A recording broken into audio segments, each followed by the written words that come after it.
வணக்கம். உங்களை மீண்டும் சந்திக்கிறதுல ஒரு மகிழ்ச்சி அடைகிறேன். நல்லதுங்க. ஒரு சின்ன கேள்விங்க. கேட்கலாம். குடும்பத்தில் எத்தனையோ கஷ்டம் இருக்குது. கண்டிப்பா. அதாவது வாழ்க்கையில் ஒரு சந்தோஷம் கிடையாது. குடும்ப கஷ்டம். ஆமாம்.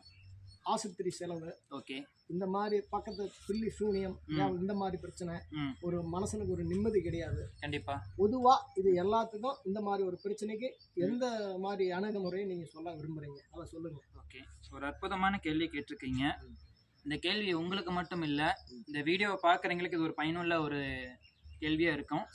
அதாவது குடும்பத்தில் வந்து நிம்மதி இல்லை, கடன் பிரச்சனை, துர்சக்திகளுடைய பாதிப்பு, கிரகங்களுடைய கோளாறு, ஒரு சாமியார் பார்க்க போகிறோம், ஜோசியக்காரங்களை பார்க்க போகிறோம், கேட்டால் பரிகாரம்னு சொல்கிறாங்க. ஆனால் செஞ்சாலும் ஒரு புண்ணியமும் இல்லை, அது பலனும் கொடுக்கல. அப்போ இதுக்கு என்ன செய்யலாம் அப்படின்னு சொல்லி ஒரு பொதுவாக ஒரு வழிபாடு கேட்டிருக்கீங்க.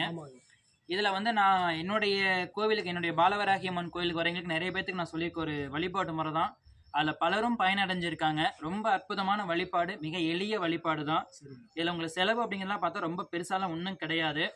காலையில் ஒரு 4 மணிக்கு எந்திரிச்சிருங்க, தலை முழுகி குளிச்சுடுங்க. குளிச்சுட்டு பக்கத்தில் இருக்கக்கூடிய விநாயகர் பெருமானுடைய கோயிலுக்கு போயிடுங்க. யார் வேணாலும் செய்யலாம். இதில் இந்த ராசி நட்சத்திரக்காரங்கள்லாம் கிடையாது, ஏன்னா முழு முதல் கணபதி. அதனால் விநாயகர் கோயிலுக்கு போயிடுங்க. ஒரு குடம் தண்ணி எடுத்து போயிடுங்க. ஒரு 9 அகல் விளக்கு, 9 வெற்றிலை பாக்கு, சரிங்களா, எடுத்துகிட்டு போயிடுங்க. விநாயகருக்கு அந்த ஒரு குடம் தண்ணி ஊற்றிடுங்க. சுவாமி மேலே ஊற்றிட்டு 9 வெற்றிலை பாக்கு பிரித்து வச்சு 9 ஒரே வரிசையை வச்சிருங்க. 9 வெற்றிலை பாக்கு மேலேயும் 9 அகல் தீபம், சரிங்களா. நெய் விட்டாலும் சரி, நல்லெண்ணெய் விட்டாலும் சரி, இழுப்பெண்ணெய் விட்டாலும் சரி. ஆனால் எண்ணெய் யூஸ் பண்ணால் அதே எண்ணெயை கடைசி வரைக்கும் யூஸ் பண்ணிக்கோங்க. ஒரே எண்ணெய் தான். நெய்னா நெய், இழுப்பெண்ணெய்னா இழுப்பெண்ணெய், நல்லெண்ணெய். ஓகேங்களா.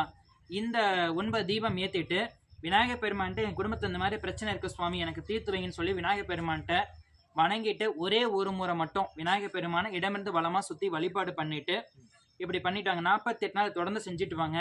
உங்கள் பிரச்சனைக்கு எல்லாத்துக்கும் விநாயகர் பெருமானே முற்றுப்புள்ளி வச்சிருவார். எளிய பரிகாரம், மிக அற்புதமான பரிகாரம். இதை பரிகாரம்னு சொல்ல மாட்டார், பூஜை.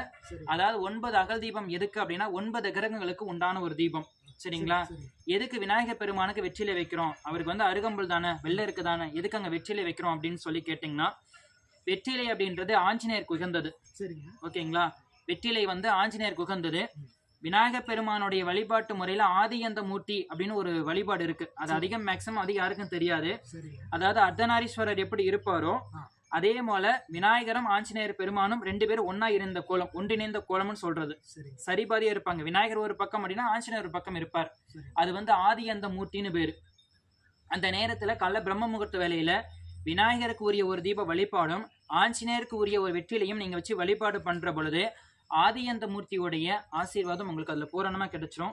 அப்ப பூரணமா கிடைக்கிற பொழுது உங்களுக்கு எல்லா பிரச்சனையும் தீர்ந்து போயிடும், சரிங்களா. இதுதான் இருக்கிற சூட்சமம். இதை செஞ்சு பாருங்க, எல்லாரும் பலன் அடையலாம். பரிகாரமே தேவையில்லை. அற்புதமான வழிபாடு. சரிங்க, ரொம்ப ஒரு உச்சத்தரமான ஒரு கேள்வியை கரெக்டா பதில் ரொம்ப அற்புதமா சொல்லிட்டீங்க. மிக்க நன்றிங்க. மீண்டும் ஒரு நிகழ்ச்சியை சந்திக்கலாம். நல்லதுங்க.